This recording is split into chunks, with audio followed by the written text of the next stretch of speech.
All right, it's over. It's past 6:30. I'll bring the meeting to order.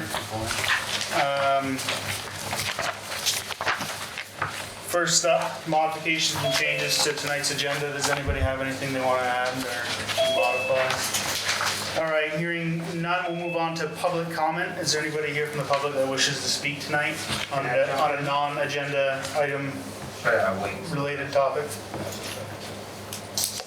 Okay, hearing no public comment, we will move on to review and approval for the minutes of September 14th, 2021. If everyone got a chance to look those over and there were no errors or omissions, I will hear a motion to accept them. I move we accept. Second. Jamie with the first, Eli with the second. All those in favor say aye. Aye. Those opposed, nay. Okay, up next, Vital Village Scoping Study Alternatives Discussion. So I guess I can tee this up. If the board looks in your packet, you will see another copy of the presentation that was given by Chris Sargent at your last meeting, September 14th. Has the three alternative plans that Chris presented as part of that discussion, September 14th. And this is really just a continuation of the same subject. As the board will recall, you guys did spend some time talking about the three alternatives at the conclusion of that agenda item, and didn't really come to any conclusions about which of the three alternatives the board wanted to approve, if any. And so you decided to table that agenda item until this meeting and take it up again and further that discussion. So that's kind of where we're at.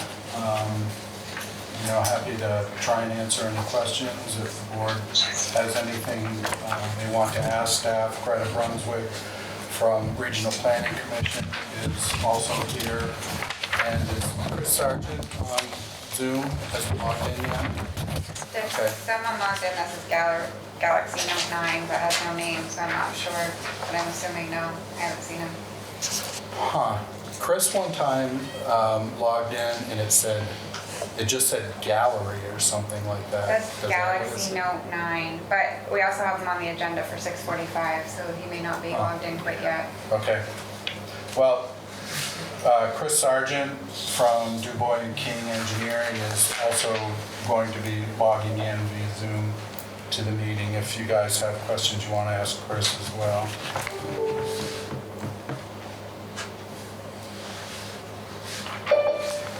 It's him. That is I've got him. an email saying he's waiting and he's in the waiting room. He's in. I let him in. It says that he's right here. So he's in? He should be, yes. Okay, so Chris is also in the Zoom now.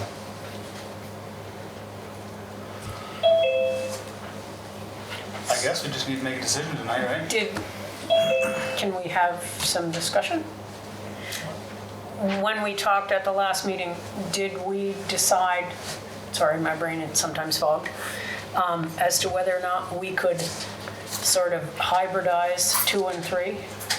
Yeah, as far as what I understood, we could. Because I have some thoughts about that, and don't know if this is, when to bring them up. What I understood was that we didn't have to have a full idea, but give us mention some areas that we thought could use some more attention, and then that's where the engineers would kind of pick up and kind of really focus and make a stronger plan. Yeah, I would echo that again, as we talked about last meeting. I would not get too far into the weeds on, trying to redesign another alternative. You could, I think, very easily say, we're leaning towards number 3 or number 2, if one of those are your preference, but we're also considering the possibility of bringing in aspects from one of the other alternatives to complement it. And I think that's really all you would need to say and agree upon, and that could be written into the conclusions of the final study report that Dubois and King is going to write and submit to the state, to V-Trans. And I think that, rather than trying to spend a lot of time redesigning a whole new plan, you could just do that and that would be fine. I did talk with Chris Sargent from Dubois and King about that possibility. He said absolutely, that's, if you guys are thinking that way, that's the best way to go with it. That's where my thoughts lie, are part of 2 brought into 3, with a couple of things that we haven't even talked about yet. Yeah, and that could be fine. And, those things, if we ever got to the point where we did an engineering study to further flesh out some of those other details, all those things could be considered as well as Okay. part of the engineering study. Thank you. Can I ask a question? Sure. Why, since the survey was like, do nothing as the majority, why are y'all continuing? When you just not aren't concerned with public opinion or? Well, I guess my answer to that question would be the majority of the public that I've interacted with are in support of this project. And then I don't believe that there was any requirements on being a village resident with that survey. Is that correct? No, I don't think anybody was really checking the addresses, the actual locations of where people were registered to vote.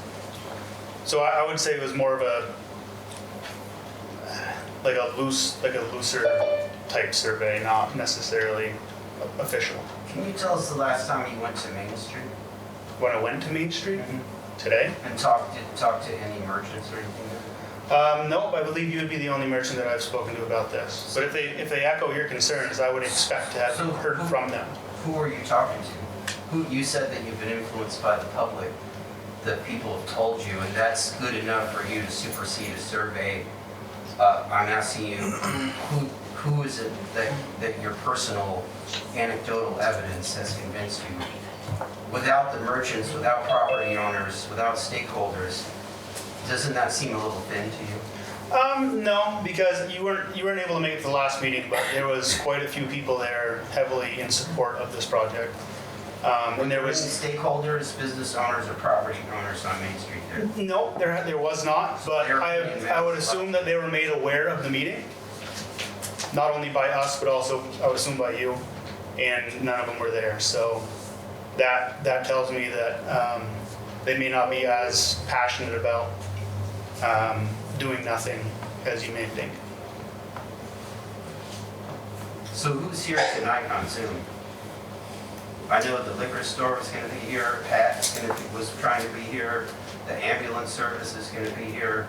Will you listen to them tonight? Absolutely, yeah. Will you? I'll listen to anybody that comes to a meeting and voices their opinion. Can I just make my little spill, Sure, but before you begin, I would just like to say that I'm going to ask you to keep the volume down, no swearing, no rude comments, Okay, because those aren't productive. okay. Sure, I just want to let you guys know, you're right. I don't want to make enemies, and I'm really sorry about being the way I was last time. But I'm making arguments, and you're making arguments. And sometimes that doesn't look so pretty. So first thing I want to say on the positive tip, for the do-nothing option, instead of sweeping it off the table, there are some good things about that. There's some positive things about Innisberg, the way it works today. And I know you come downtown, and I appreciate that. You walk down there, and I know you know what's going on down there. And Sandy, you walk down there. And so the do-nothing options, it costs nothing to do nothing. The second is that if you do nothing now, it future-proofs the village against the upcoming replacement of 100-year-old water pipes. That Gary Denton can talk about this. Even if you do all this, it's only a matter of time before it's all coming back up. Because we've had major water leaks in the past, and don't think that I'm pro-infrastructure. I love it if the village is more stable with infrastructure. But I would like you guys to address that issue about if you build all this, and then you still have water pipes made of wood, right? 100-year-old water pipes under that street, and we're spending money, $2 million to put flower pots in the street. So Ben, that was addressed actually at the last meeting. Okay. So this project would coincide with the replacement of those pipes. Thank you. So the second is that it allows businesses in this business district to receive and send freight without endangering motorists and pedestrians. I'm pro-pedestrian. I wish Ellen was here she's probably on Zoom and I wanted to respond that, I've been living here, my kids have been here, toddlers to teens, and we walk everywhere. We walk to get groceries, we walk to do errands, we walk to school. We're always on the street, and it is safe. And you can look at the track record of safety, the statistics. You couldn't get them, you can't make the statistics any better. So from the Vital Village website, from 2013 to the present, there's been, on our section of Main Street, there's been no major accident. There's one pedestrian incident that we don't know what that is, and we don't know if it was on our section of Main Street. From my experience, there's been, and we're allowed to use anecdotal experience, there's been no pedestrian problems. So what you're doing is taking a statistic that's zero, and now you're going to create risk. You're going to create new traffic patterns. Just the construction of it itself creates risk. So to try to take a zero, a perfect average, and then fiddle with that for the sake of making it safer, I don't know that you're actually making it safer. Like, as in, will there be a Dukes of Hazzard style rollover because of this in the middle of the night? Secondly, this is really important, guys, and I know that I sent an email to you guys with the picture.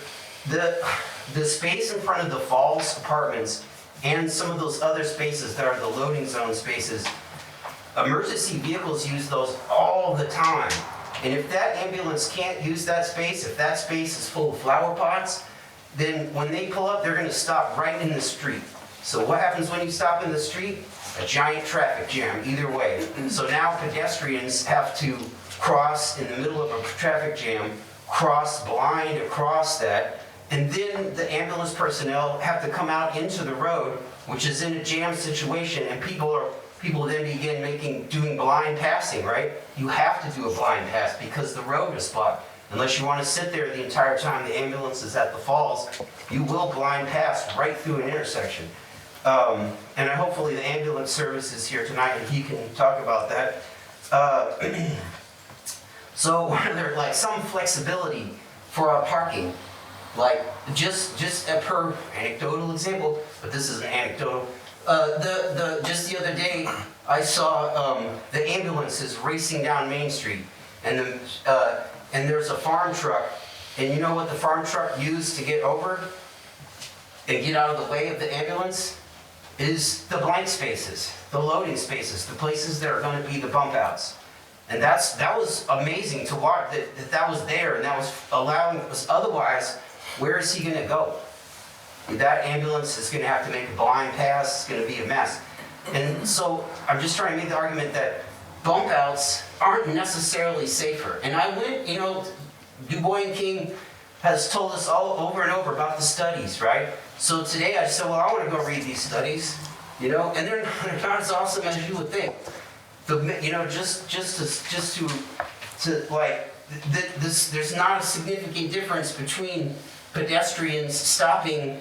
The cars stopping for pedestrians or pedestrian accidents with bump outs or without. But one thing, just as to stay positive, that's like statistically proven over and over, is that if you simply put a yield here to pedestrian sign 50 feet in front of the crosswalk, that's proven to make people heads up, post there could be something going on there. That's super effective.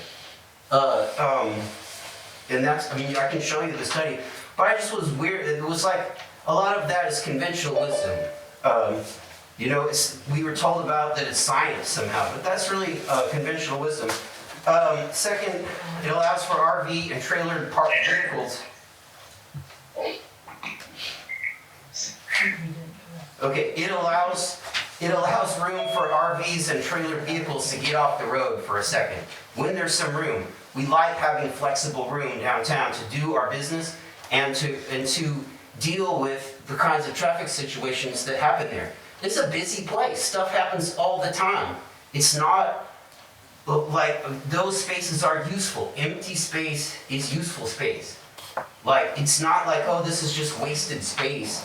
This stuff gets used, and hopefully Pat will be here tonight, and the liquor store will be here. This is used, these spaces allow us to take deliveries. And if in the future, it keeps the Main Street section viable. And if you want downtown and Main Street to be a functioning downtown where people come to do their daily errands every day, they do the bank, they do all this, it's not a gentrified shopping destination. It's a daily functioning downtown. That's why we love it. That's why we moved here and settled here, because we were really blown away that this downtown is real. It's not a gentrified mock-up, you know what I mean? If you did, it levels the accessibility for business playing field between strip malls and Main Street properties. It's so much easier for you to do business at a strip mall, at a business. You got 1 million parking spaces. You can have a giant dock door in the back of your building. It's all great. So when it comes to, where should my business locate?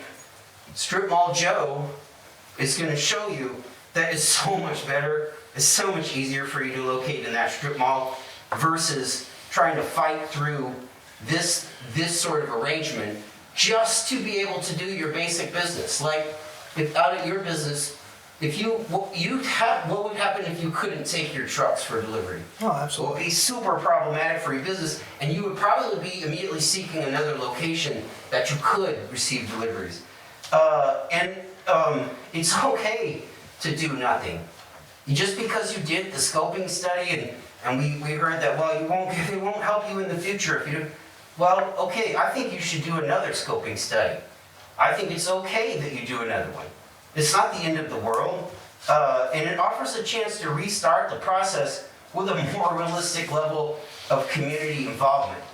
And this is my final thing, so the argument at the meeting last time was that because of initial community involvement, and I guess, I don't know who you're talking to, but you're very convinced that there was this initial community involvement, and people loved it so much that trumps, you can't even use the word trump, that supersedes the survey, and that supersedes me and all the other people that have told you this. But I just wanted to talk about, that's a core premise of this argument of why you had to do 2 or 3. That's the way I understood it. And so the strength of the initial involvement has to be considered partially mitigated by this. So, as of yesterday, when you type in Vital Village in Google, one of the very first things that's going to come up is still got the old steering committee list on it. It's still telling you, and I know you explained the subtleties of the master plan and the scoping plan. That's all private information. The public sees this list. They still see the list that says Jennifer Bright, Yvonne Keogh, Eric Remmers, Jessica Villeneuve, Maggie Cabezos, Jim Nezatel, Matt Miner, Richard Carr, Pat Hayes, Jim, Stacy Carpenter, Richard Amore, I don't know who that is, Jackie Casino, Elwell, and Billy Joel. So I just want to say that when I first saw this list, I thought, I know all of these people. I just wanted to ask them, did you know that you were on this list? And here's what Maggie Cabezos has to say. She said, I was not aware of that, no. So how low is the bar for being on that steering committee? You don't even have to be aware. So you said you appointed them. Did you unilaterally appoint them? Second, Richard Carr, who I sent an email to and said, hey, Richard, do you know that you're on this? Richard Carr says, hello, Ben. I vaguely remember being asked to be involved in another committee. I did not follow up. I never heard anything further. So wow, feel that foment, that grassroots uprising. That people saw this list, and they thought these fine people were guiding it along. And they could have seen this list yesterday and would not know the difference. They would think that this list is real and that these fine people are here helping along So the second, Jessica Villeneuve, I think you might make the distinction between Jessica in that she did actually participate. So these other two people were not aware, did not participate. They in no way could you consider them a real part of this steering committee. They did nothing. They didn't even know they were on it. So Jessica Villeneuve says, I attended a few of these meetings, but pulled out as I didn't feel like I was steering anything. Just part of a panel receiving a report. I stopped attending in 2018. So she says, I just contacted Greta to ask to have my name removed. Thanks for the heads up. So Jessica wanted her name removed from this steering committee. Jessica doesn't even live in Enosburg, but so now I'm just trying to poke a hole in that initial involvement argument, right? So this is poking a hole in it. Second, here's what Eric Rimmers, the no longer principal of the high school, but if you didn't know that, as of yesterday, you would have thought Eric Rimmers, principal of the high school, was shepherding along the thing, and he thought we need to do the streetscape. So Jessica, he says, thanks for letting me know, Ben. I've asked to have my name removed as well. So that's just a few people that I asked. And I talked to Sean Kehoe, and he said and Yvonne is on this list, and he was doubtful that she even knew she was on this list. So how low is that bar for community involvement? Did you guys just appoint someone unilaterally? Would you like me to respond? Yes. The trustees were given a list of steering committee members, and the trustees appointed that steering committee. The individual organizations in the community were reached out to and asked for representatives. Eric Remmers, the principal at the time, appointed Maggie and Jessica, and they were put on the list. The EFID, the Innisberg Falls Economic Development Corporation at the time must have appointed Richard Carr. And let's see, what was the other organization that you were discussing? The Recreation Commission. Yvonne came to many meetings, so I know she was aware that she was on the steering committee. Was there another organization that I'm missing? Did they respond to the appointment? Yes. Did they accept the appointment? And why would they say this if they accepted the appointment? Can I please continue? Mm-hmm. And so I don't know what the interaction between Maggie and Eric was when that appointment was made. But there was communication via email from representatives from all of these organizations on who their appointee would be. And a list was created and presented to the trustees. From that point on, all of these people were on email listservs for all of the meetings, and they were invited to come to all of the meetings. The list was not, there were some members that did not come to any meetings, two or three. And that would be, I think, Eric, Maggie, and Richard, if we want to be very specific. And they should have been taken off the list, and we should have done sort of an iteration where we were like, wait a minute, okay, these people are not actually coming to meeting, let's adjust the list. That didn't happen, but so just to adjust that, or further address that, we did fix the communication on the website. It was not intended that you could still Google that webpage. It has since been fixed, but it was not intended that you would still be able to access that old list. So that was fixed. Would you consider that robust, solid community involvement? The steering committee is not the community involvement. That you're referencing for the initial The involvement? steering committee was not the community involvement for the master plan. The steering committee guided the process, and there were 4 very robust community involvement events throughout the 18-month project. Let us not also forget the impact that COVID could have had if it seems like a lot of things have fizzled This was out. for the master plan prior to COVID. Right, I mean, there was a meeting at the library about this and there must have been, 30 people there, I would say? There was around. So this was, yeah, there was involvement. And that is the very typical, there were 4 very strong community engagement events as part of this master planning process. And that is something that I think everyone, we celebrated the fact that the community involvement around the Vital Village project was so robust and felt very strong, and the community was coming together around these great issues. So streetscaping was one of the issues that came out of the Vital Village master plan.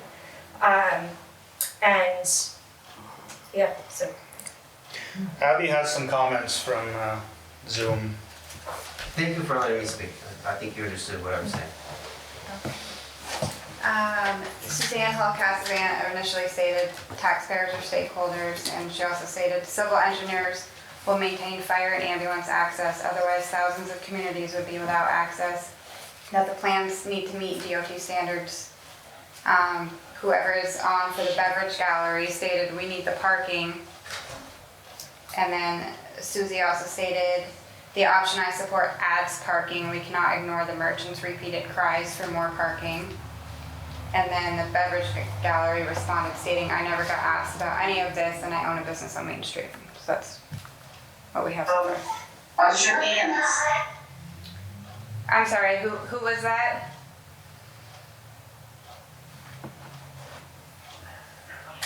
Okay, and I don't see Chris in here. Ward?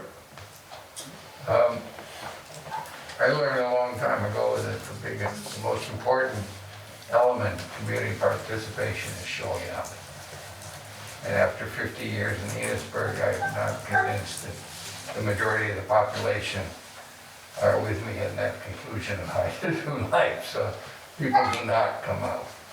In fact, I wanted to say that the event in the park where there was a tent with questionnaires, and the walk around we did downtown were the two of the most enthusiastic, exciting, and well attended events I've been in when we've been living here to go into town and participate in.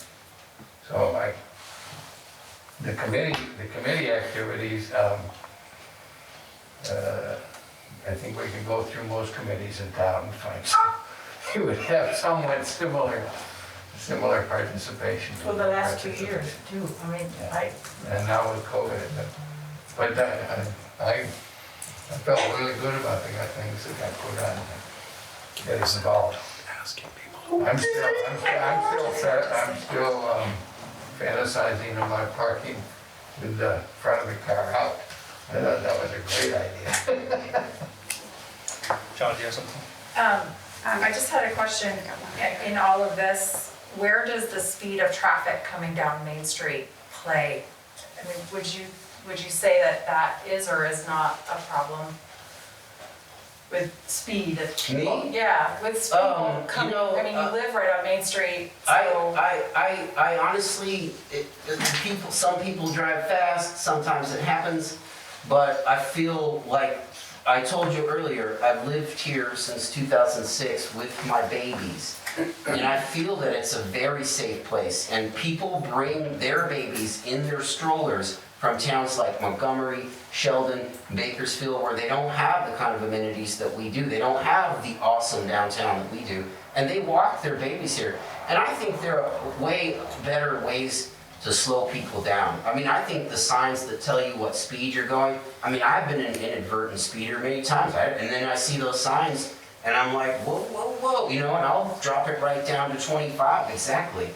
And I think there's effective ways, and the pedestrian crossing, I think just giving people a heads up that this whole area even between the two spaces is also, as much as I don't like it when people jaywalk, they do.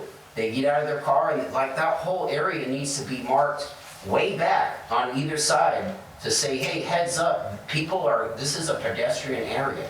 And I think that's effective in slowing people down, and it's cheaper and less intrusive to business, you know. And that's my answer. Yeah, I don't have anything. Abby, do you have another comment? Andrew from Enosburg Village would like to speak. Go ahead. Hi, so, I don't know if all of you know, I'm the current director for Innisberg Ambulance. My name is Andrew Dunsmore. I took over the director's position in February. So I'm not sure how long this project planning has been going on for you guys. But it was brought to my attention by some community members as well as actually some of my service providers on the Innisberg Ambulance. Kind of the idea of the plans that were plan, I guess you guys are thinking about putting alcoves and stuff like that on Main Street, basically jetting out the sidewalk, kind of make it more of a curved Main Street to try to slow down traffic, I guess is the concept. And then my concern is, as I think it was Ben I was talking earlier, we currently right now, we have that section of Main Street right in front of the Falls apartment building there that is basically a fire lane. That's there for a purpose. That is put there so that emergency services can park in front of that building and have easy access to the building. Every time we go there, which is just about weekly, we are going to that building. That is where we park, so that we are out of the roadway, we are not blocking traffic. If that were to go away and there was no other fire lane access that we can get close to that building, that's going to cause a lot of issues, and some of them were brought up. We can't just park our ambulance in the middle of traffic with the lights on. It's not only a safety issue for people driving, it's also a safety issue for my crew and the patient that we're taking out. Because that means we now have to load that patient on the middle of Main Street and wheel that stretcher into traffic. So the reason for that fire lane is so we don't have to do that, so we can get easy access to that building. So that we can be able to safely load and unload the patient, and stuff like that. I don't know if you guys have copies of the plans that somebody can email me. I think it would be a good idea to probably email those plans to both the fire department and the ambulance service to kind of get their input and to take a look at those before any finalizing. I know with a lot of residential permits and stuff, a lot of the contractors actually have to reach out to the ambulance and fire services to make sure it actually fits within their codes and stuff and actually get a letter of approval from them. I do have Jeff Bryant on the line, or he's on Zoom as well. He is the state fire marshal for that area. So I think his input and comment will be good as well. He might be able to give you some guidance on what would best be a good design for that area, or what actually is needed and what you can and cannot be taken away. Yes, that's my thoughts. Okay, so I'm just looking at the plans right here, and I just want to address a couple concerns that you had. Both new plans do include a fire lane, and one of them does include a mountable truck apron, so you could park on the apron itself. So, yeah, you would still have access to that building. Do you know if there's a rear entrance to that building? There is not. The only rear entrance to that building is a fire escape. So we actually have to access the fire knock box to that building to physically get into the building with the key. And I know the fire department, they have, I think it's a 75-foot ladder. And when it comes to placement of that, they can't, to place that ladder on Main Street, and that's one apparatus that they're going to use if that building ever caught fire, or any building on Main Street. It's not only going to be theirs, but it's also going to be, you're going to have multiple towns coming in with ladders. You're going to have Richford's ladder coming in, you're going to have Enosburg. You might even get St. Albans Town's ladder coming in if it's a big structure fire on Main Street. Yeah, to that concern, I would just counter, I guess, that the traffic would probably be shut down if that's the case. I don't recall what happened with the last Main Street. With placements of ladder trucks and stuff, you can't place it too far away from the building because you can't extend your ladder out too far, otherwise you're got a tipping issue. You're off balance. You have to be able to still meet and be able to get to that building at basically to the roof line if needed with a 75-foot ladder. So if you park 50 feet from the building, you've lost 50 feet already. So it's just another thing to think of. Like I said, Jeff Bryant's on. He may have some more input on the fire side and stuff. But like I said, if you guys, it'd be great if you could send those preliminary plans over to both the fire and EMS and have both myself and Chief LaRose, Mark LaRose take a look at those. I think we can do that for you. Good idea.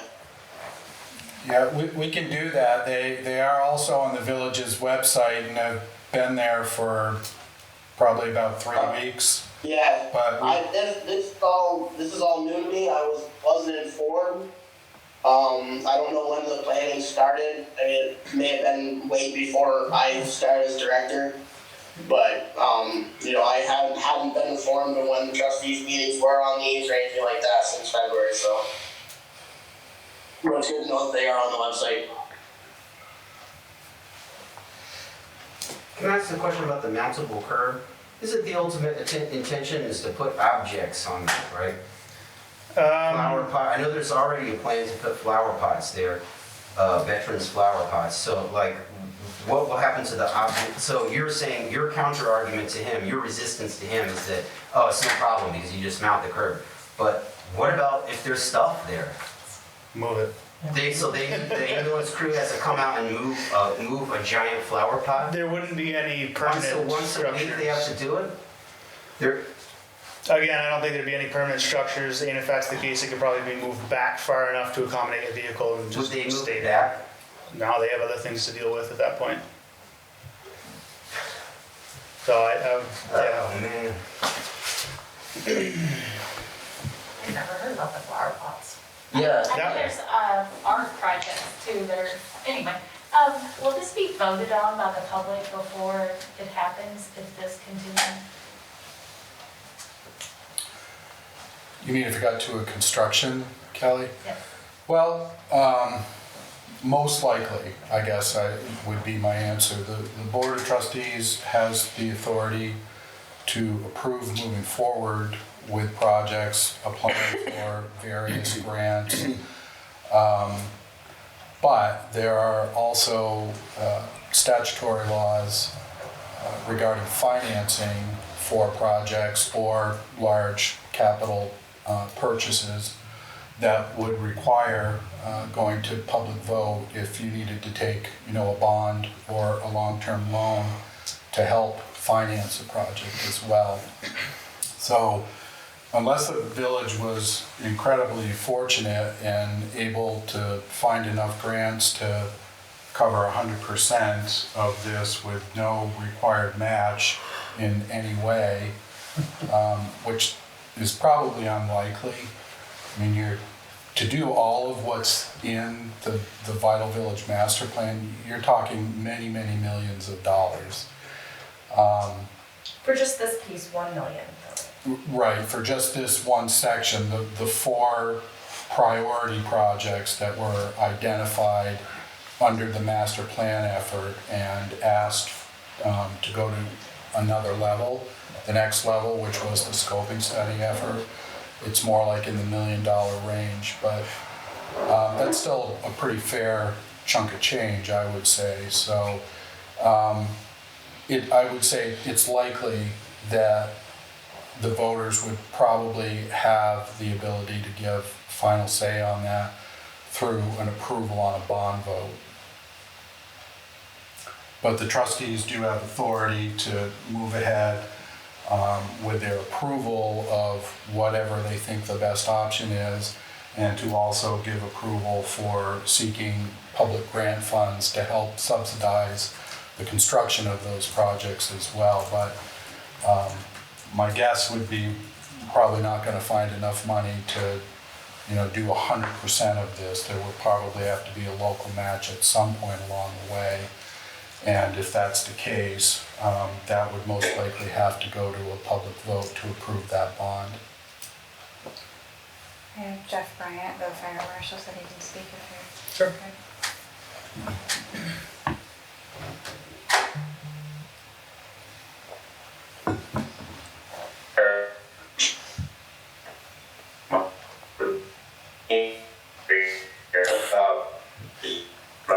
Jeff, we can't really hear you. We're getting about every maybe third word.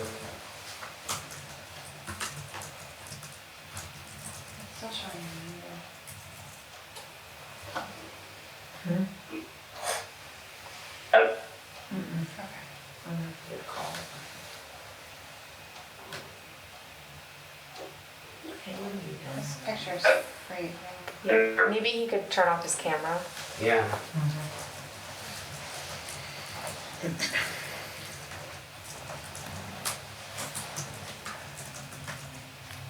Is that any better? Much better. Yes. Right there, yeah.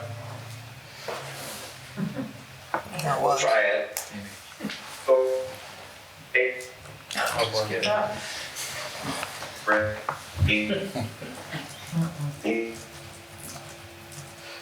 No. Right. I'll come back to you in a minute. We heard that perfectly. It's like when you're on the phone, can you hear me now? Yeah.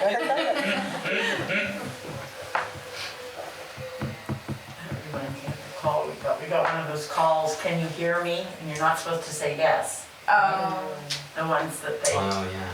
Yeah, anyway, you say, well, who are you?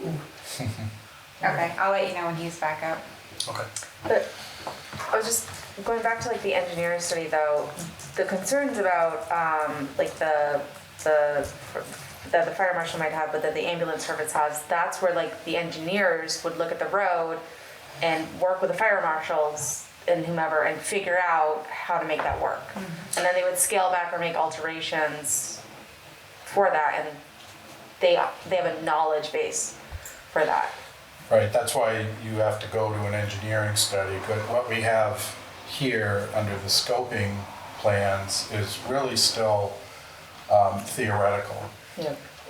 So if you wanted to actually get a set of bid documents put together that you could hand to a general contractor and say, build this, you've got to have an engineering study done, and they will develop construction documents along with that that will show a GC, how to build what you've got on the piece of paper.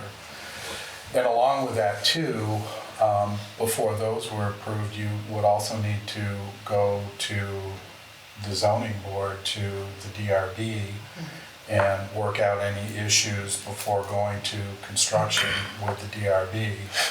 Because something this involved would definitely require some permits or at least some oversight by the DRB.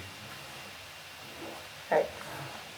Yeah, so there's definitely lots of, it's not a done thing, but approving whatever gets, if something gets voted on to move forward with, it's people with more knowledge on how it works will hear this feedback and figure out how to make stuff work. You wouldn't just put flower I pots just in want to let, places. I contacted the ambulance service, and you guys didn't. And he contacted the fire chief, and you guys didn't. Just so we're trying to inform this process. And that it would have just happened normally. I'm just hoping that, I agree, more communication and more openness, and I mean, it's been tried. There was a lot of community input in the very beginning. I remember participating in them, and it was in the newspaper. This hasn't been a silent project, but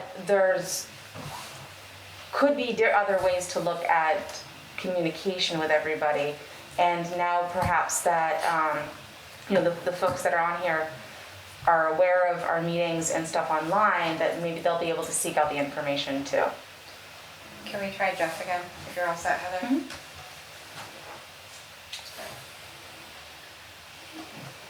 Okay, Jeff, you can try again. All right, see if this works any better. Much better. All right, got on different internet service here. So I work with the Assistant State Fire Marshal of the state of Vermont. Of course, I cover Innisberg a lot.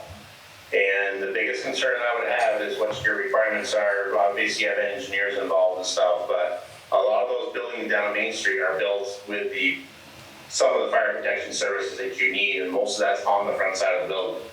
So that's where the apparatus needs to go. Now, mind you, if there is an incident there, which there has been in the past, you guys literally block down Main Street, so there's no concern at that point. But for the non-emergency incidents, that's where they're gonna park the same place, and they're gonna set up the same place in the same ways that they normally would during a real incident. We want to keep those in mind. You still have to follow the requirements through NFPA 1 and 101 for your setbacks and stuff.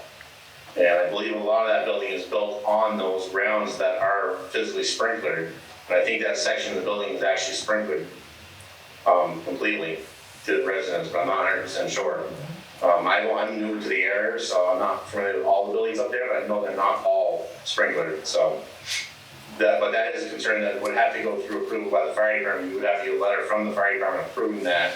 And I do believe something would have to come to us for the statewide to approve it before any work can be done. Yeah, this is, Requirements we're around the still, building that needs access around the building.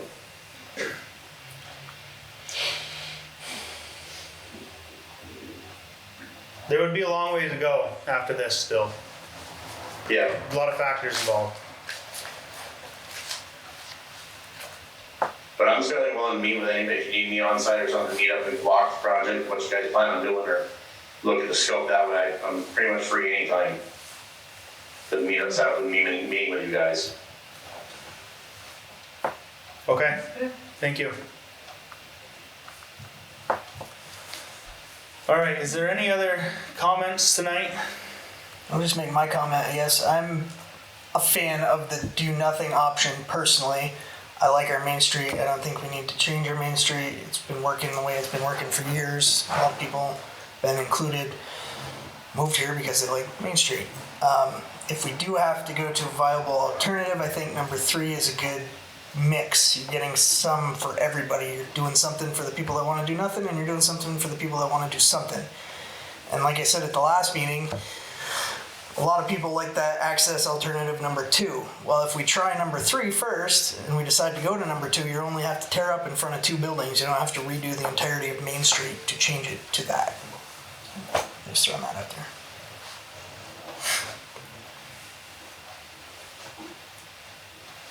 Any other comments? Come and see us sometime, man. Down on Main Street. Check it out. See what it's like. I've been there. Okay. I think we need to not do nothing. I think that there's stuff that we can do. It doesn't have to be, I think that there's definitely certain things that we can do for improving pedestrian safety and traffic calming. What would be the improvement over 0? You're talking about risks that exist, or you think that the things that you would do would somehow improve the statistics? I'm saying I haven't seen anybody get hit by a car, but I've seen a lot of close accidents, and I have had many terrors walking my child down the street, people not stopping for me, especially in the wintertime. That's really the challenge, is just standing there and just trying to go out, and then cars not, and just zooming and speeding by and not stopping and having to pull back. Sure. And having to pull my child back, and being at the library, seeing a kid run away from her parents, 2-year-old, it happens, right in the middle of the road, and the cars are not driving the speed limit. And I see that all the time. And I would like to see some improvements to assist with that. Where did Gary go before we go? I do know that Gary had issues with, there isn't, speaking of wintertime, we do live in an Arctic climate. It's crazy in the winter. There are snow plowing issues, but another issue that he brought up while we were out there on Main Street was that drainage. His prediction was that with the bump out that's supposed to come right out by our building, or out of the Champlain Chevy parking lot there, that will pile up. And I mean, I don't know about this stuff. I don't know that there's going to be an engineering study, but I sure wish Gary would be allowed to freely speak his concerns. That would be another. It's still in the hall. No, okay. That would be another issue that would get resolved in the engineering stage of this. Yeah, it would have to. Edward? Yeah, by chance, I read a book review about 5 days ago about somebody written a book on the extent to which changes in road pedestrian, non-motorized vehicles have favored industry and business for years now, and the number of pedestrians being killed every year has something like doubled or tripled in the last 20 years. It's not across the country. And part of this conversation, I didn't think I'd bring it up, but it struck me that, hey, we're talking about this here in Innisberg, as to how to fix up our town, and there's big enough, probably somebody took the time to write a book about it for the country. Pedestrian friendly. Yeah. Jeff Bryant added flashing lights at the crosswalks makes crossing the road easier. It works in towns like the city of St. Albans, about the pedestrian crossing the road. Does a beautiful job in Winooski too. I was just there. Even if you do build the bump outs, I'm still pro that sort of thing. Just getting people to be aware, you know? Okay, one more, sorry. Susie posted, engineering, I think, will provide many answers to emergency services and of course drainage. Safety for all of us, I hope will weigh heavily in your decision and more parking. Just for the record, Gary's not in the building, just like him. All right, I think we need to make a decision. It's time. I guess I'll go down to the board. Heather, what are you thinking? Like I said, I think that we need to do something. I think I'd like to see a little bit of like 2 and 3 sort of looked at the engineering. There was aspects of like number 2 gives more. Was it 4 more parking spots? I wonder, because we talked about that being maybe too narrow, if it's feasible, but it would be really great to have some more parking spots. They proposed 7. Yes, there were 3, so they proposed 7. So I think that I would really like to see that considered, but yeah, I think like the basis of 3 with maybe a little bit of adaptations perhaps. So you would vote in favor of the access alternative minimal with some aspects from number 2 incorporated? Yep. Okay. Sandy? And those are my thoughts exactly. I vote for number 3, but pulling in a few things from number 2 that I think would add greatly to number 3 without being huge. And Eli? I'm just gonna say number 3 straight up. Okay. So it sounds like there's a consensus that number 3 access alternative minimal with possibly some aspects of number 2 incorporated. And that's only a possibility. Yeah, that sounds like what the board can agree on. So I guess I'll take a formal vote if one of you wants to make a motion to accept the number 3 access alternative with some aspects of number 2. Say aye. Heather with the first, is there a second? I second it. Sandy with the second, all those in favor say aye. Aye. And those opposed, nay. All right, it's unanimous. Thank y'all for listening to us. No problem, thanks for coming down. Thanks for coming. You're welcome every time we meet. Yes. Seriously. I mean, that is community involvement. We need community. Show them up. We need all the input, so. I'm glad this decision is over. Quit looking all this crap up and copy pasting quotes. I'm a smoothie maker. Have a good night, guys. Hey. All right, next agenda item, underground power lines So they're on Main interested. Street. So this is something that I brought up because I've been thinking about this for a while, and I think the timing fits. If we're doing engineering on Main Street and the old pipes are coming up, we're already digging holes. How hard would it be to bury those lines? And how long would it take to engineer for that? How much would it cost? I just want to start the discussion because every time I drive down Main Street, I'm like, it would look 80 times better if these lines weren't here. You can It would add look, it's to all that. cluttered, all the little buildings. It's a mess. You drive through towns like Newport where it's all buried, it's clean, Yep. sidewalks are nice, you can see the sky, you know, it's to me, 20 times better. Waterbury just went through a long period of construction, but everything's underground now on their Main Street. Yeah. Went through a similar process like this. I heard they're doing that in California to avoid fires. Florida as well for hurricanes. Yeah. I know Bill Shovelluck. Yeah, I do too. That's why I know that. I know you do. I know you do. I've been watching it. Yeah, so I know that it's not gonna be cheap.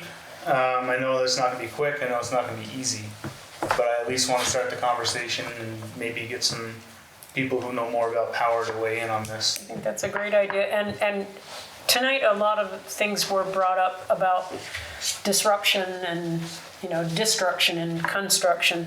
And I'm probably the oldest devout person in this room business-wise.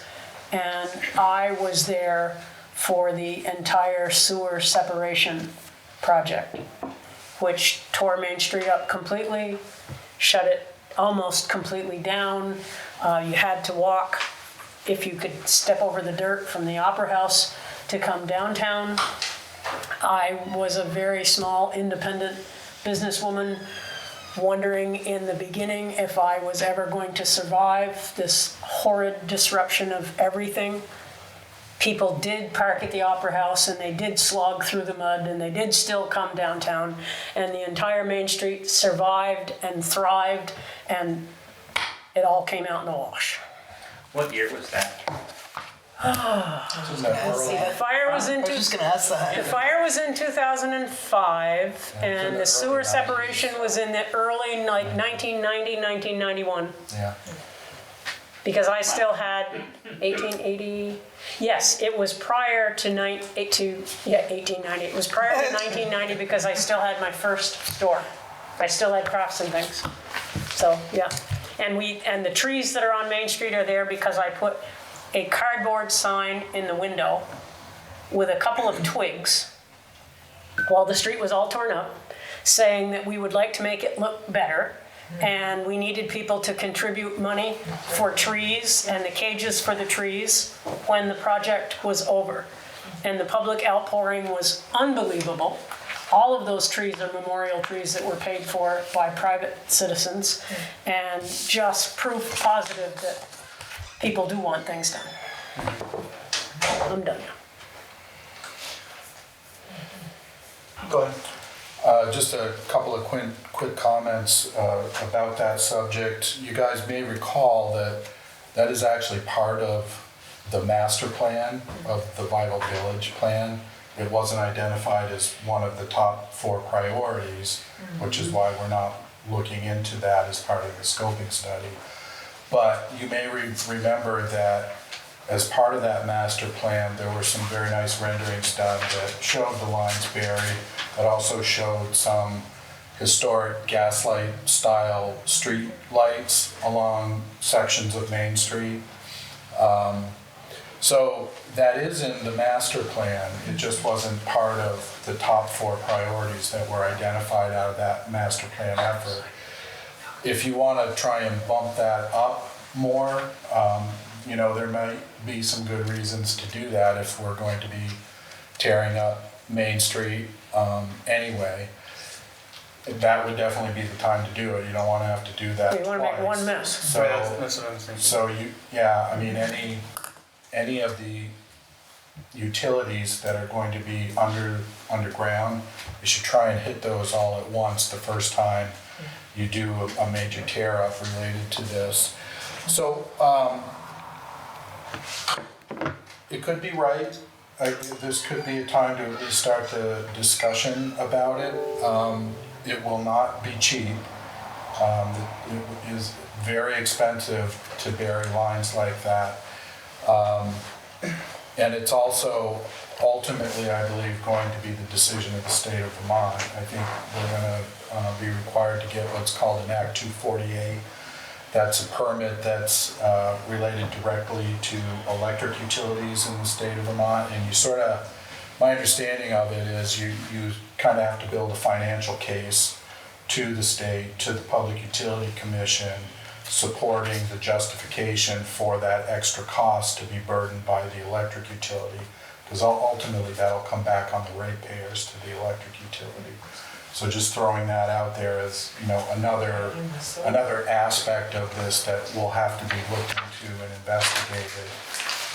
So I guess what I would suggest is at least a place to start the discussions is we could maybe call around to some engineering firms if the board wants and get some estimates that we could include perhaps to do an engineering study on this, maybe as early as sometime next year, at least get started on it sometime next year. It'll take a while to complete it. And that will give you an idea perhaps of, what at least the engineering study part of this would do, but you're definitely going to need to do an engineering study on this. It will probably also have to be contracted out, the actual work. Our linemen are linemen, they're not engineers, so they can't do that. And they also have never done any underground work. Our policy regarding underground lines in our electric department service territory is that you can bury the lines if you want to. That's your choice. If you decide to bury the lines, you have to pay that extra cost to do it. And if you do it, it's your responsibility to maintain those underground lines on your private property. We don't have any public underground lines in this community, so this would be a first. So I'm just also letting you know that probably the work to bury those lines underground would have to be contracted out to another firm that has experience burying lines like that. So a few things to think about. If you guys want, we can start contacting engineers, trying to get at least some estimates about what they think it might cost to do an engineering study on something like this, and you could at least look at it in your preliminary budget for 2022, and obviously it would be your decision whether that stayed in the budget or not. Have to begin somewhere. Right, maybe that's a place to start. Does that sound agreeable? Mm-hmm. Okay. What was the scope you were thinking, Sam? Like as far as like Pearl to... Yeah, or even as far down as here. Yeah. From the entirety of Main Street. All of Main Street, from Village Drive up to, it turns to Elm Street at the intersection of 108 when it veers off in front of the Spavin building. So the entire length there. Yeah, I'd like to see them all buried, but we can start with just Main Street for now, and then, or maybe move up Elm. See what it Once we costs to do Main Street first. Once they have numbers for cost, time, Right. It gives you a good idea what you're looking at on other streets. Right, but there's been a lot of talk lately about upgrading the internet infrastructure. There's a lot of federal funding out there right now, so it just seems like everything's kind of lining up. You could upgrade your lines, everything else is getting replaced as far as water and sewer. Might as well throw power down there too and call it a day. And probably Main Street will be in need of repaving at that time, so throw some fresh pavement over it and don't touch it for 15, 20 years. So that was just my thought. But yeah, we can go with that. Full length of Main. Yep. Well, and it would look very odd to do just a piece of it. Yes, that's kind of what I was Right, saying. that's what I was kind of thinking, Sandy, too, is you want to go... Yeah, if you're gonna do it, do it. Right, do we want to go up Elm or just stick with Main for now? Well, let's get a cost of Maine. Yeah. Okay. We can get excited about the rest of it later. Okay. So there's no other questions on that. We'll move on to setting the 2021 tax rate. Have a nice Jesse. Yeah. Want to take that? All right, we were able to get a copy of the grand list this week from the town, and I've been working with NEMRIC to get everything put forward. But the grand list came in a little bit lower than what was initially projected on these tax rate sheets that we've been reviewing and creating. So with that, it did increase the tax rate slightly from what was initially budgeted. We initially had proposed a 0.5692 for a rate. With the grand list being what it is, it would need to be 0.5716 to cover all of the expenses. And that's with not making any drastic changes. Like our paving project came in significantly under what we initially predicted. The original estimate was $282,000. We came in, I believe, just under $199,000. So there's about an $83,000 savings there. As well as the sidewalk project came in about $10,000 less than what was originally estimated. So we have a $1,000 savings on the capital projects in that aspect. So at this point, staff is proposing to go with a 0.5716 rate to cover the 2021 budget, and with a due date being 30 days from when they're printed.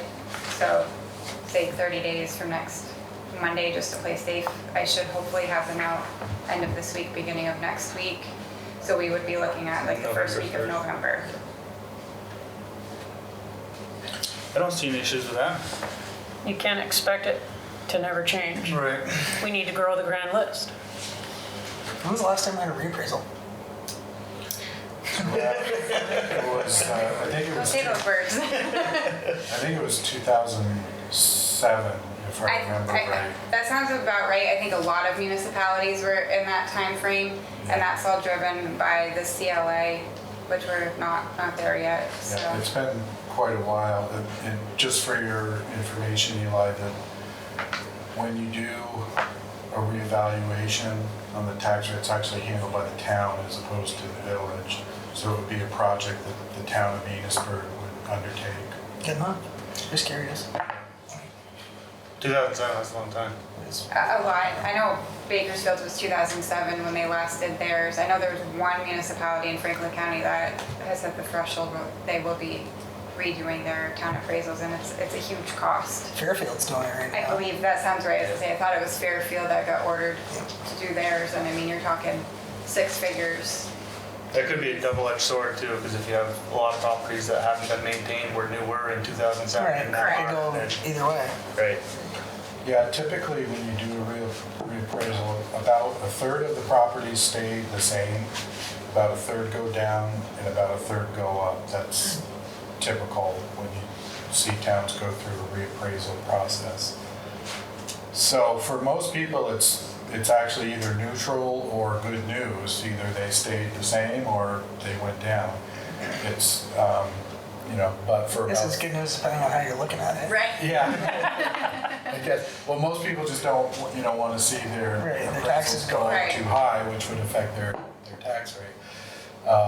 But for the majority of people, it's actually either neutral or good news concerning their taxes. But for about 33% of people, it's probably not good news that they're going to receive. So, but it all varies. Every town's a little different. Is there a policy where it's like every 20 years it's mandated? It's driven by the CLA, Common Level of Appraisal. When that hits, which is something that the State Department of Taxes does every year with an equalization study, when it gets down close to like 80%, That's 80%. then that's when the state will order a reappraisal of all properties, and then that's when the impact happens. Most municipalities are in the mid-90s right now in Franklin County. Fairfield, I think, like I said, is the only one that I know that has been told that they need to redo their appraisals. Yeah, I guess we'll wait until the state tells us. I don't think we will see one very soon unless something drastically changes with the value of resale, real estate, but I can't remember off the top of my head where we are, but I know we're in the mid-90s, I believe, so we're in a That's good. comfortable position for the moment. Good news. Okay.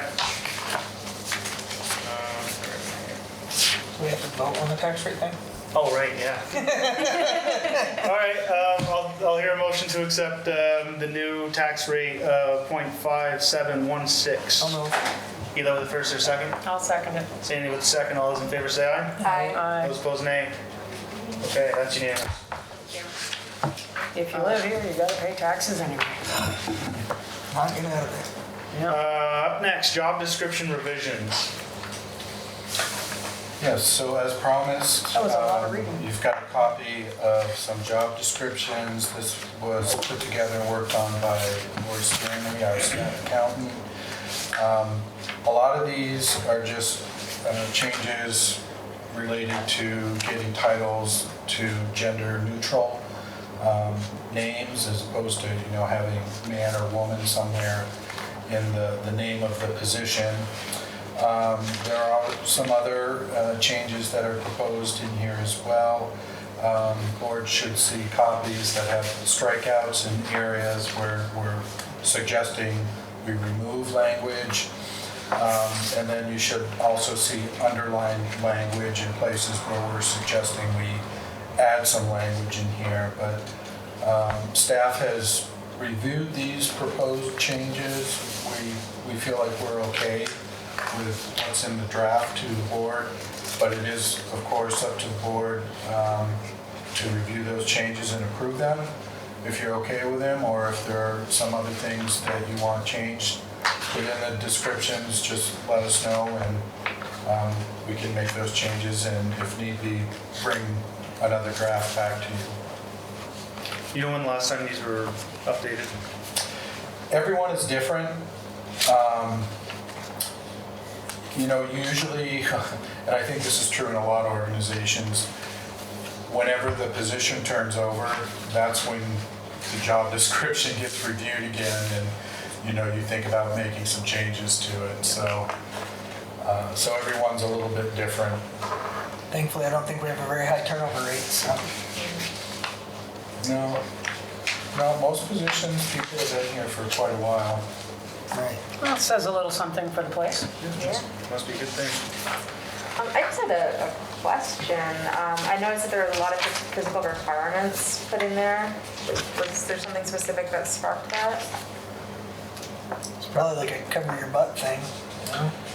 Are you looking at something specific? You mean like the stooping, crouching, kneeling? Yeah. Oh, Well, you gotta be able to do those things or you can't perform the job, right? yeah.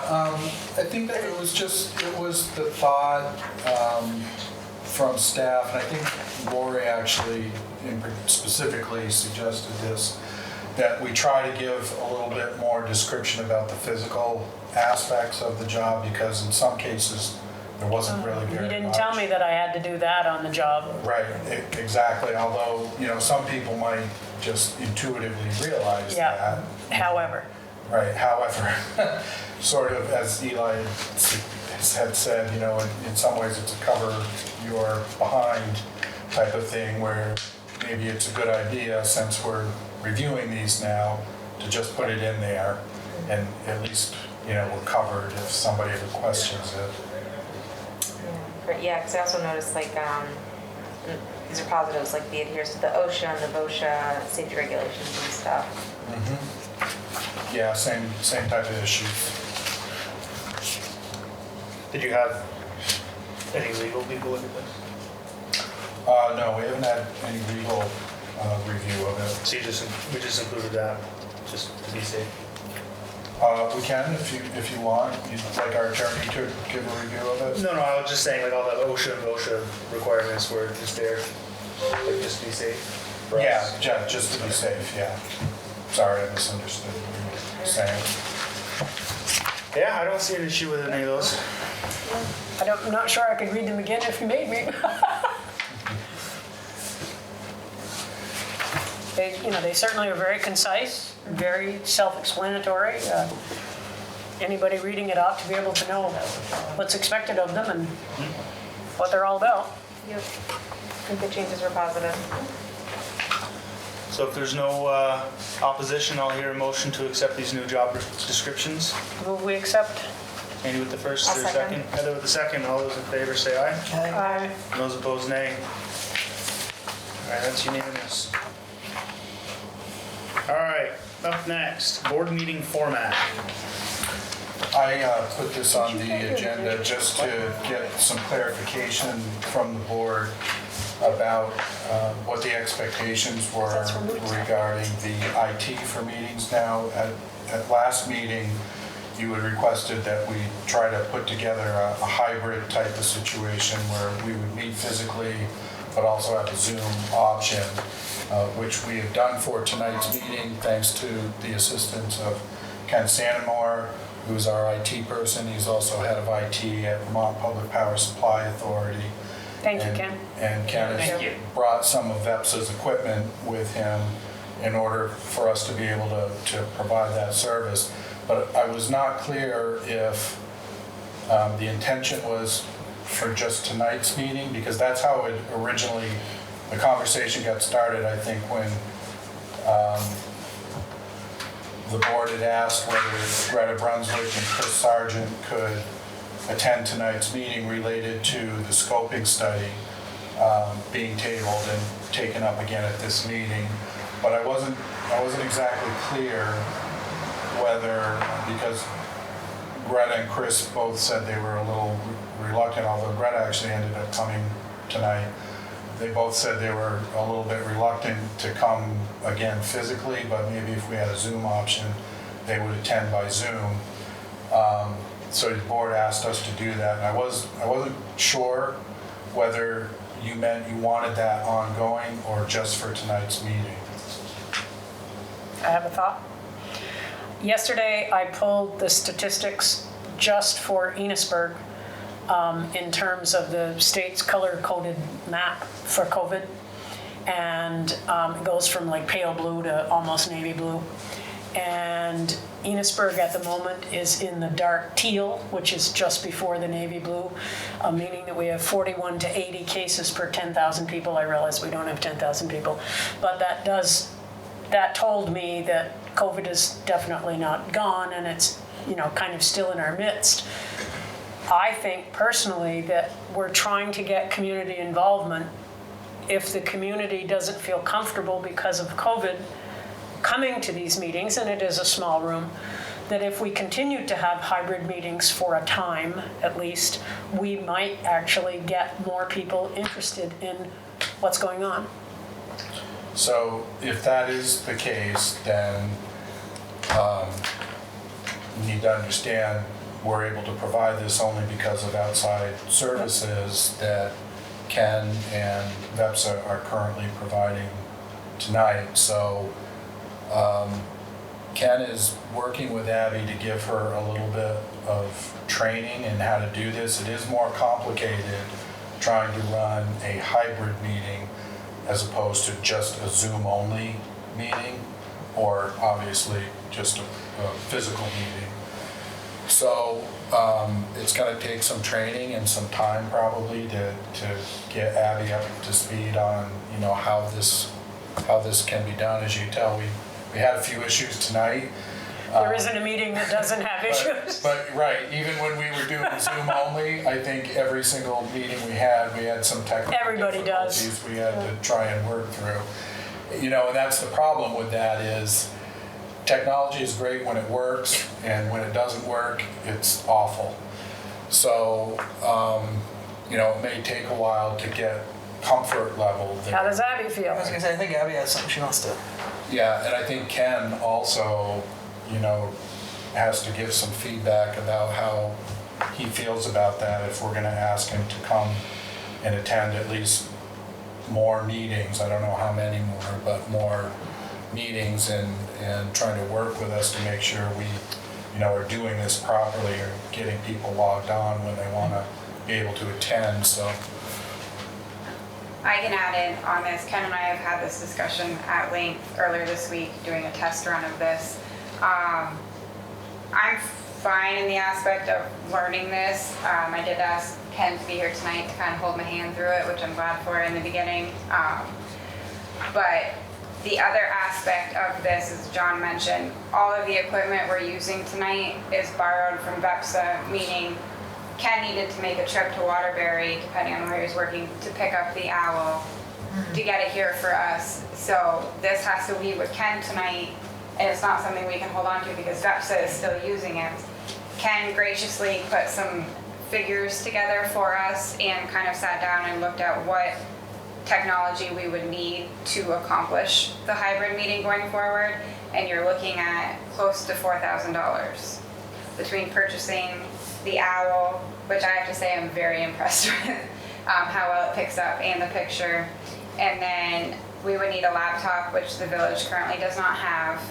And if the board wants to have the option, you know, people spoke via Zoom tonight. I'm the only one that can see them because I have the laptop in front of me. If we were gonna do a monitor, you could do a TV or projector. There's options we can look into, but with all of that and with the purchase of a laptop, I mean, we're looking at close to $4,000, give or take. So I have another question on that. Go ahead, Tina. The town or either the, I stole your thunder, the town or the economic development outfit owns an owl. Is there any reason why we couldn't use their owl, rent their owl, something or other, without having to buy one? We don't meet the same nights they do. That could always be an option, but we still need a laptop, which we would have to approach that, which I know that. But the owl's probably more expensive than the laptop. No, the owl is not. It's She probably, will look. probably half of the laptop, per the numbers that we have gathered. So we still maybe at some point, maybe approaching the need for a laptop, especially with the speed signs. I know to pull the data off of the speed signs has to be done with a laptop.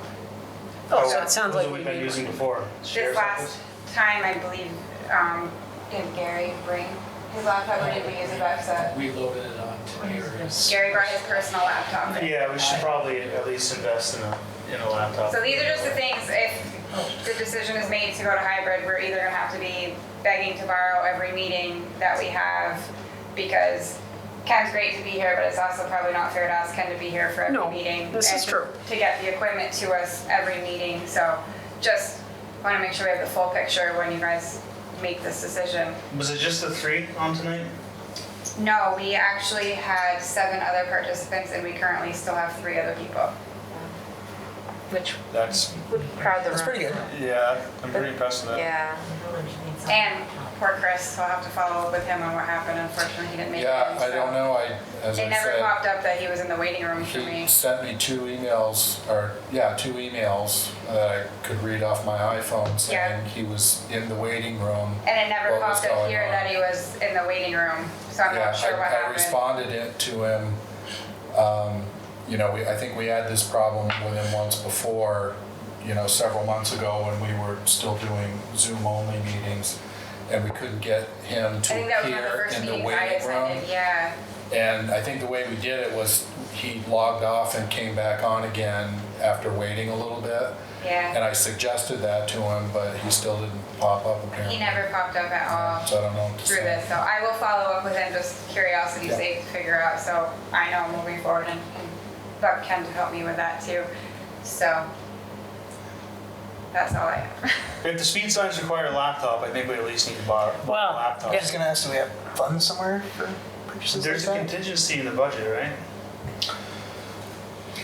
Yeah, I mean, we could, for the cost of it, we could find put your hand money down, to be do like an it. auction. We'd split it between all departments. It wouldn't come out of one fund.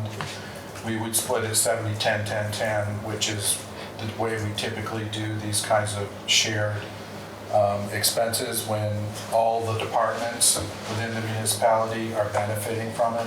So that breakdown is 70% electric department, 10% general fund, 10% water, 10% wastewater, and that's how we probably break it down.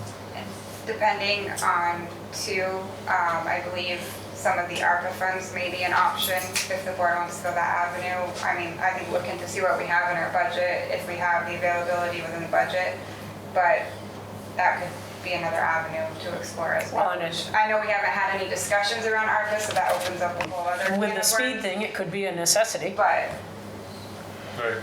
that is one thing that is allowable from the research that I have done. It's anything to better the community, right? So more input And is technology, always- computer upgrades, and to convert to kind of the hybrid model as well, because of, it's a COVID-related expense, excuse me, is the sole purpose of ARPA as well. So it sounds like I'm hearing you would like this, at least for a while, to be an option. So why don't we continue working on this and see what we're able, you know, to put together. We can contact the town and ask them if they're willing to share their owl or not. Sean has the owl. This is the economic development. Which is town, right? So I think we'd have to ask permission from the town then to use their owl and see if that's an option or not. And, but I do agree, we're probably at a minimum gonna have to buy a laptop. And then we'll have to see, what Abby's comfort level and, how Ken's schedule pans out with this for the next few meetings anyway. But we'll try to, keep something going here as best we can and work towards, getting all the pieces put together permanently so that we can continue offering a hybrid solution for as long as the board would like that available. So if we have contingency money to get a laptop, do we need to vote and say we need to get a laptop?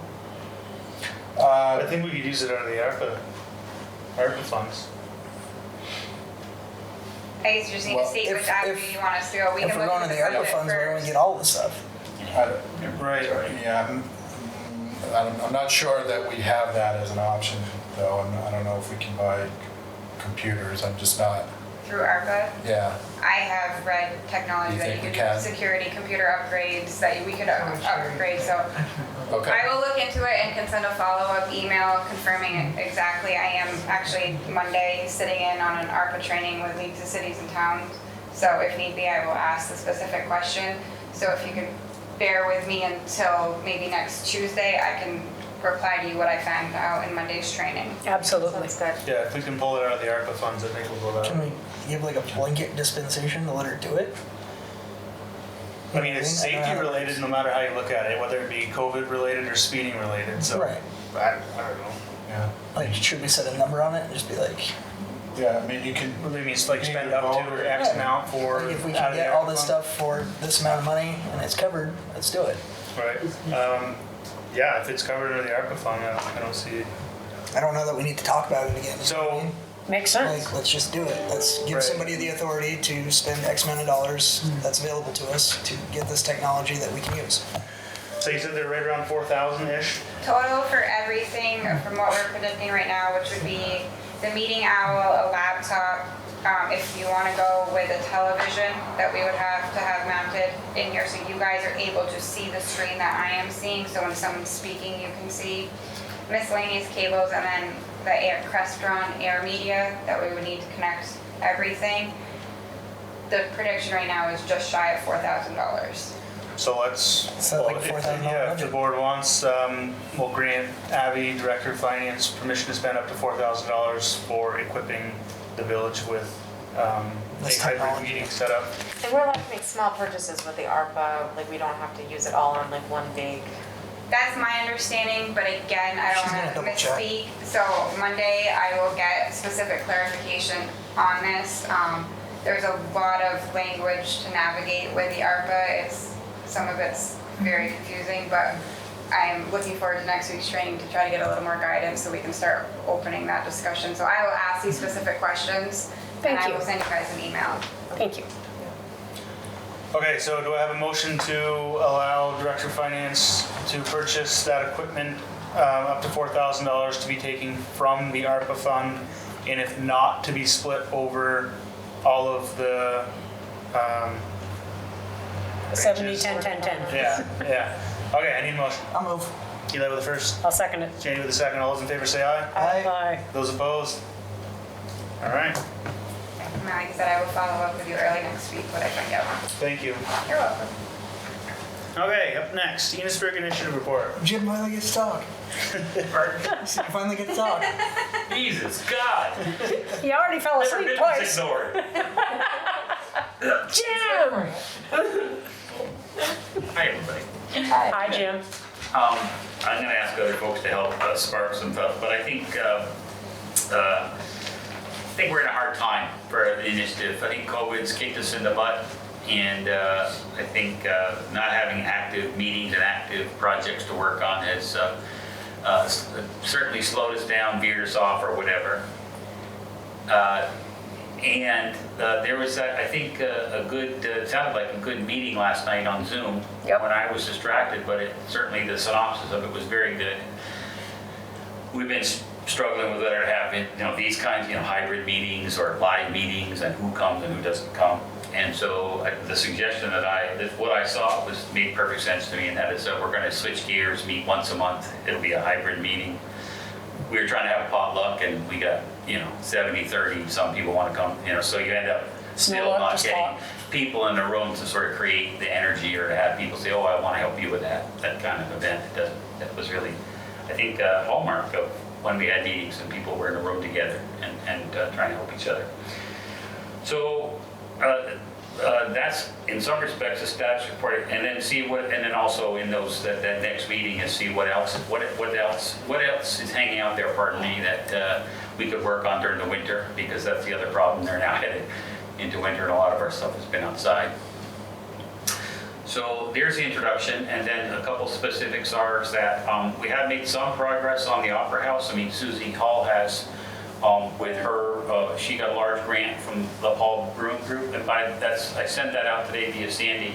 I sent it to everybody. In there, if you weren't aware of that or whatever, that they received a $50,000 grant, which is quite substantial these days from Preservation Trust.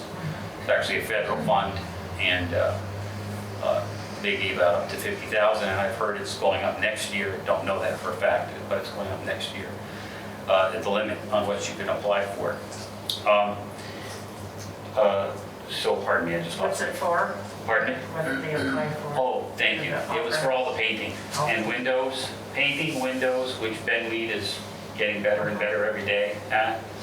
And then but the grant and the work shut them off at the tower height. Painters weren't going to go so high.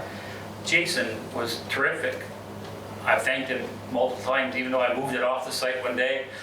I said, well, what a nice story that was. I won't bore everybody with it right now, but he's been great. Jason's been great about leaving his lift there. And so the Tri-Horns, like freaking always, they're up there and replacing boards and scraping and painting and doing their stuff.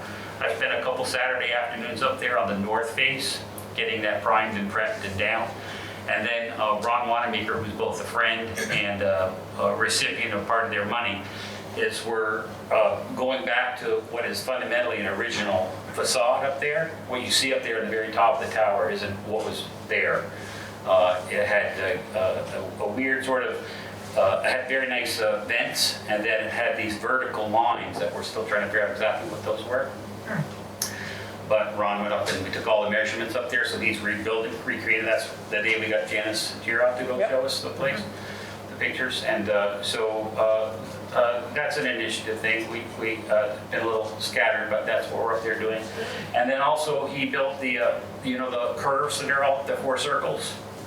He's pre-built all that, so we have all the pieces to infill that with real wood and put it all back together and cut all the little teeth. And they're gorgeous. Gotta kind of be up there to see it, but anyway. So we'll probably put it a couple more days before winter hits. So we won't be done this year on the tower, but we'll be done this year, next year, one or the other, and get it done. It's fair, not a lot of rot up there. The old building breathe. So the good news is water gets in and it gets to get out. So that's going on. I got tweaked by Yvonne today. We had a bunch of pipe repair stations, and the elementary school wants one. Anybody who's Jen is the principal there, is that right? Yeah, she said they'd take it, and they were going to tell me when they want to put it in with kids or not with kids or staff or something. Make it an event. Then we have that.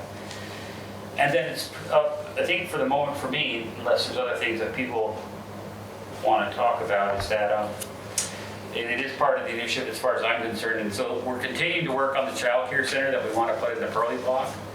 And I think it's, it's accurate to say that we had a professionals meeting about 2.5, 3 weeks ago.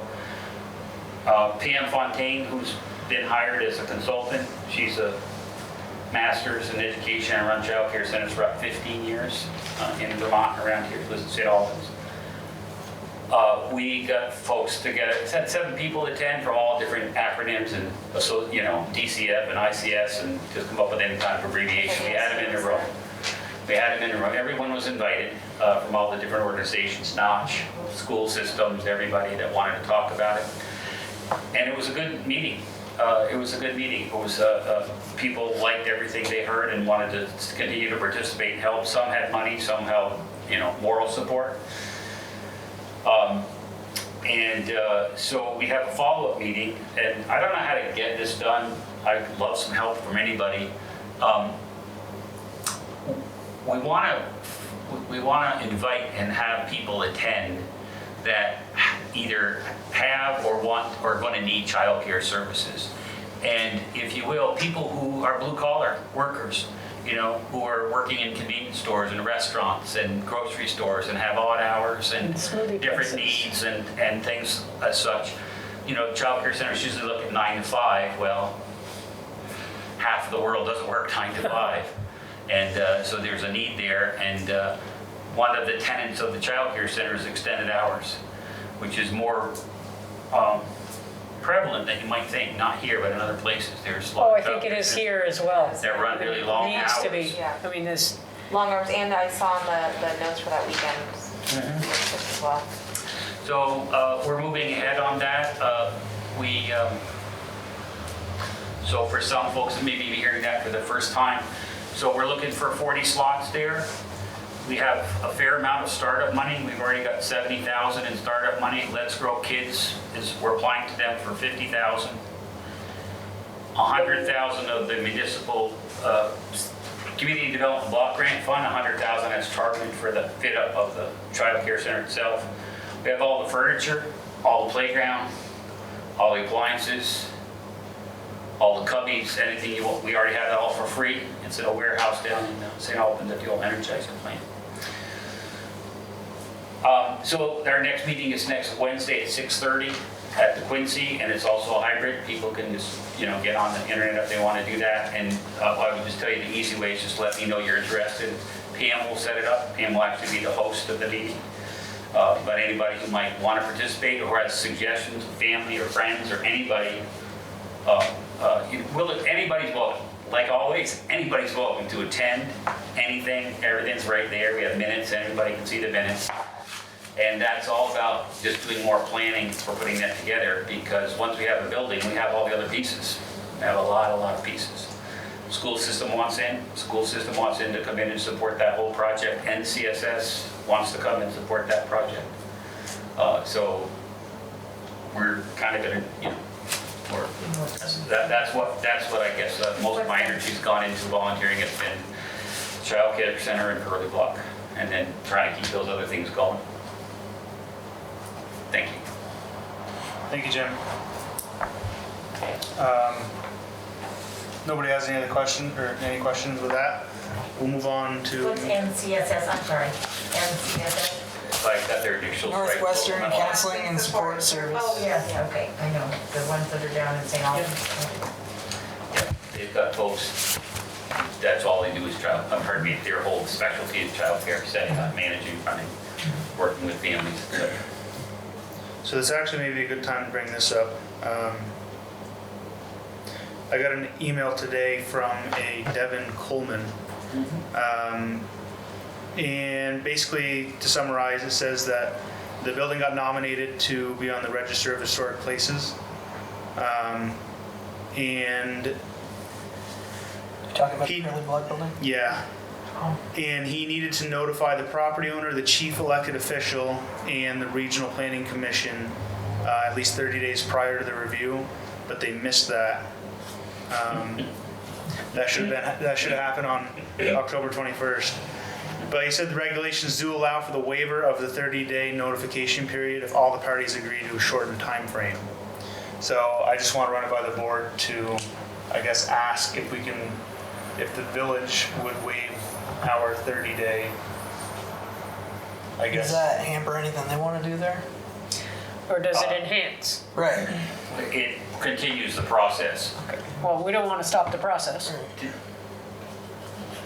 Tim's group paid for a historic consultant to write up the report to make the nomination. Usually it's a district. This time, from a speed perspective, because we wanted to start, we went with an individual nomination, which is sometimes not successful, but we were successful. This lets us access 20% tax credits for every dollar we spend on the building. It goes back into the building. Doesn't go anywhere else, goes into the building. It's a requirement of a nonprofit. They can't take the tax credits, they have to be sold. So that just moves that ahead. I got an email from him too today confirming who owned the building, so that's clearly what was happening today. He missed the vote on something. He did. So I just wanted to run that by the board before I responded. But by the sounds, nobody has an issue with that. Do we need to vote on that? I don't know. I didn't get the email, so I'm not sure. I didn't see it. If we do, it's just safe, right? That's right. It doesn't matter I if move we that didn't, if we do. Right. Go ahead and allow the exemption. I'll second that. Oh, Okay, Sandy with the first, Heather with the second. All those in favor say aye. Aye. Those opposed, nay. Okay, I will respond to him tomorrow. All right, up next, manager's report. Thank you, Jonathan.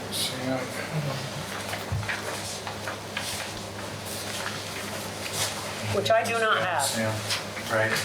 They ordered He's the passing man- out. Okay, that's why I didn't have one. the manager's report. Leaving us? I just want to say thanks. I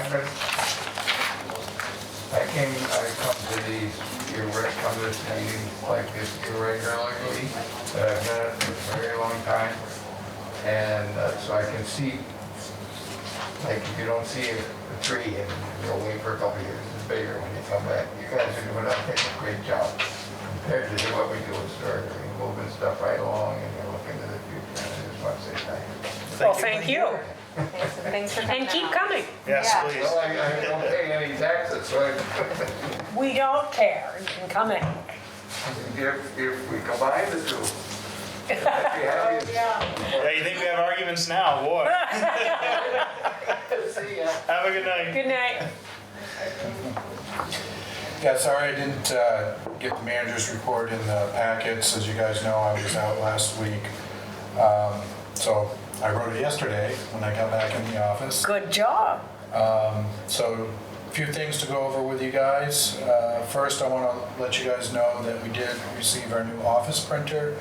That it is installed right now, and we've been using it for over a week now.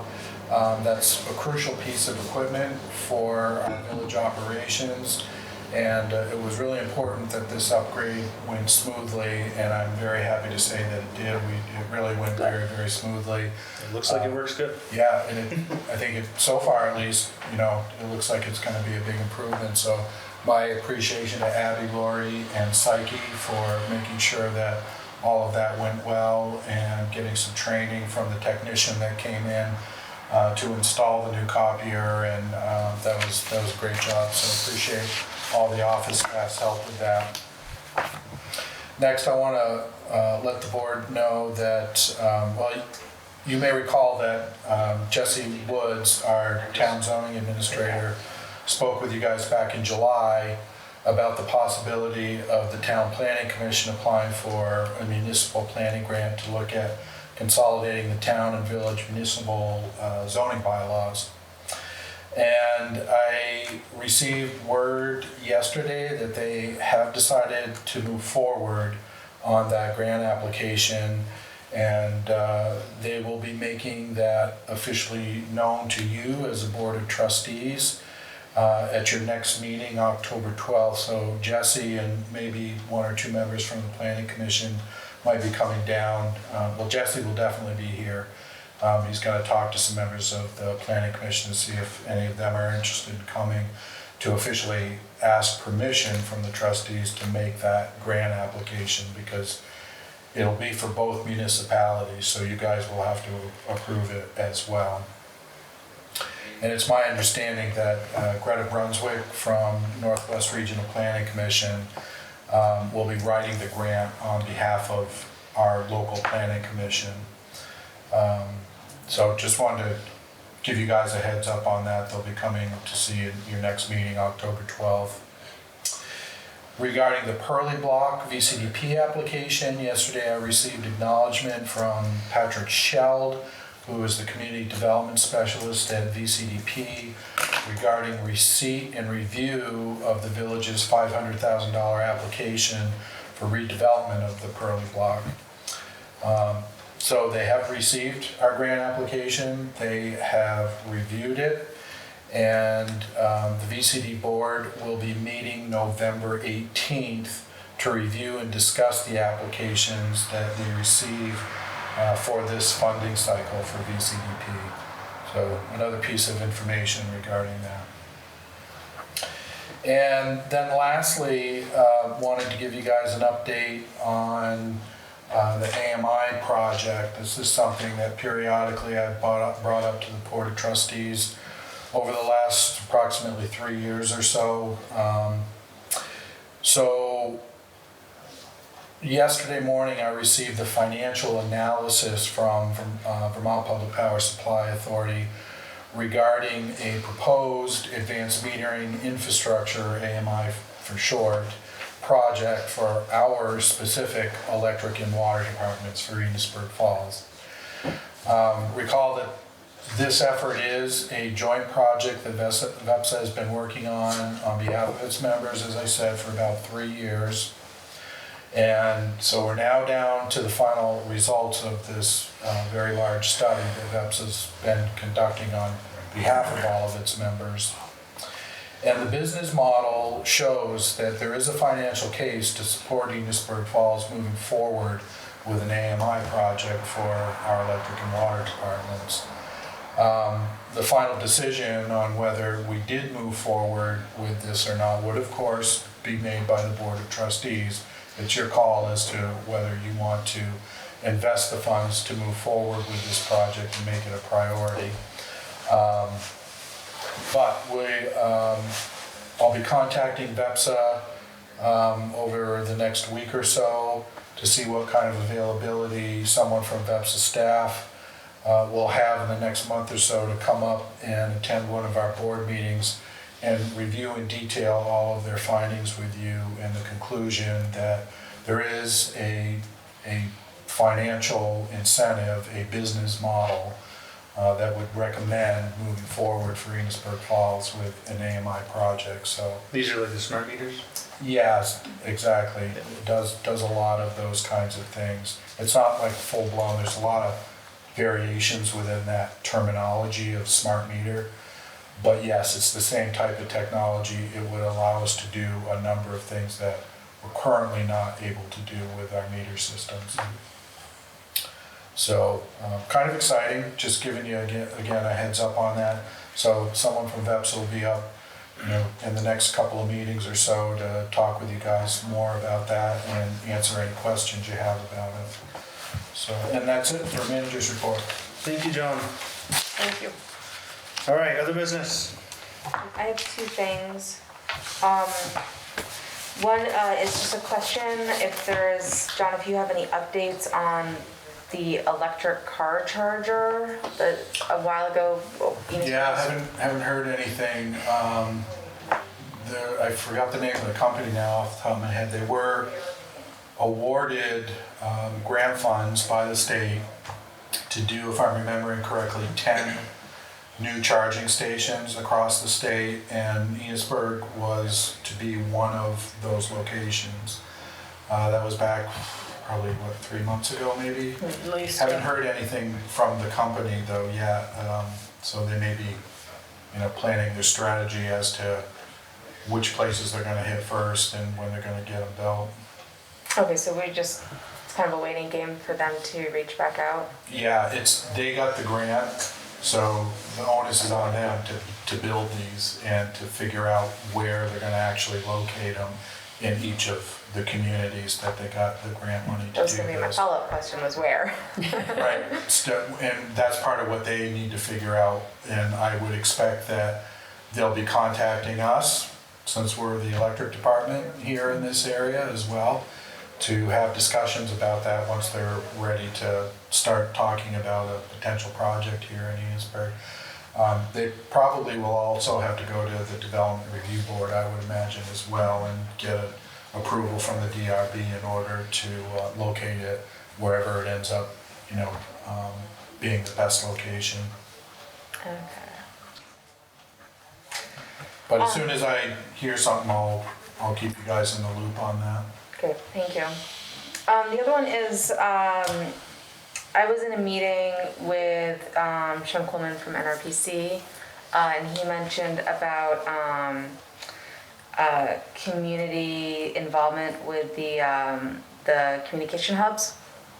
And we had appointed way back when Sean to represent Enosburg Village, because he's also representing Innisberg Town for was it CUD? meetings. Yep. So there's they have to have 7 communities to have a quorum, and that's been just a little bit challenging. And there was a request to see if there would be somebody else to be able to appoint that's not just Sean, to be able to have more representation at the CUD meetings. They haven't gotten seven communities? They have more than 7 communities. It's they have to have that many present for a quorum for a meeting. And that happens sometimes and sometimes it doesn't. Just like everybody, we all have lots of meetings. Yeah. I actually think the meetings are on Tuesday nights. I feel, do you know? Does anybody know?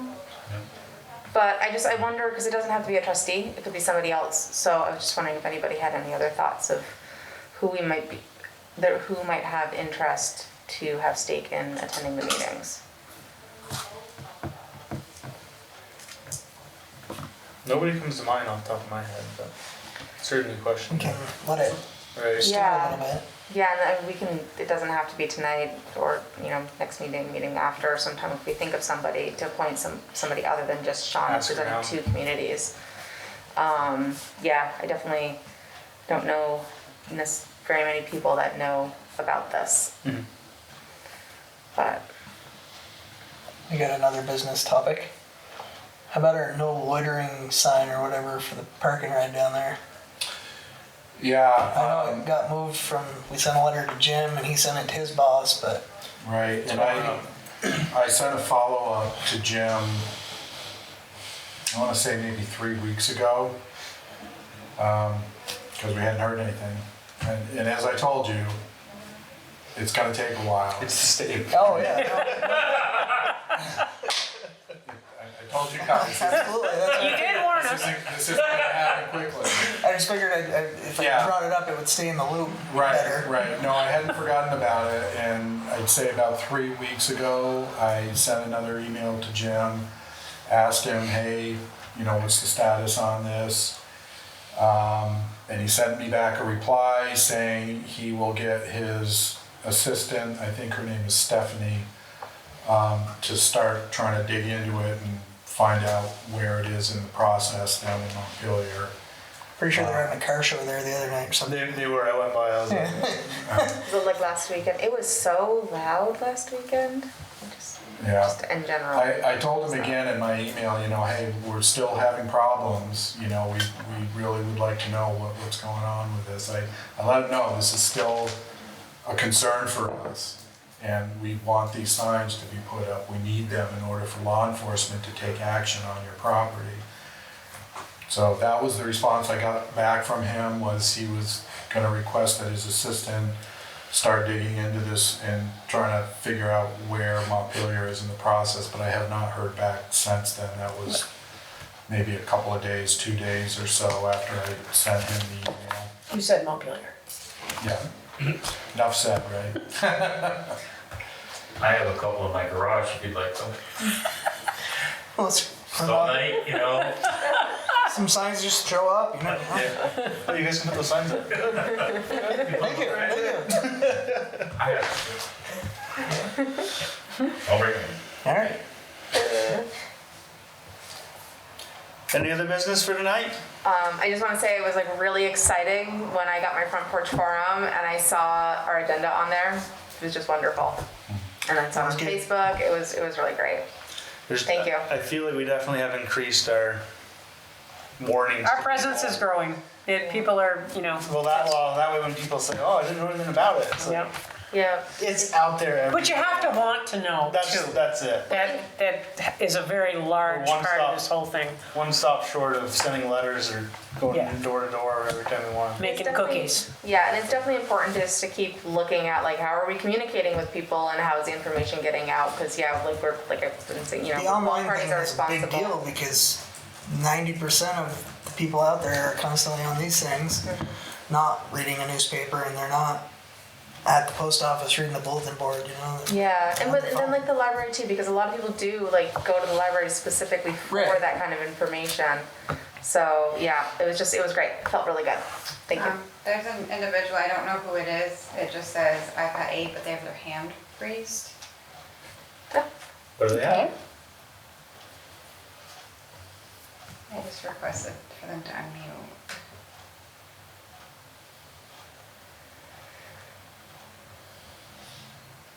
I sent them a message as well, there's nothing coming up. Board stalker. How long has it been up for, Ian? Just the last couple minutes. They're not responding at this. Oh, wait, hold on. Wes Martin. My neighbor. Wait, what is this? Hi folks, can you hear me? Yeah, we can now. Perfect. Hi, this is my first time ever being on one of these meetings. I heard you guys talking about the master plan earlier. First I really greatly appreciate what you guys are doing for the village.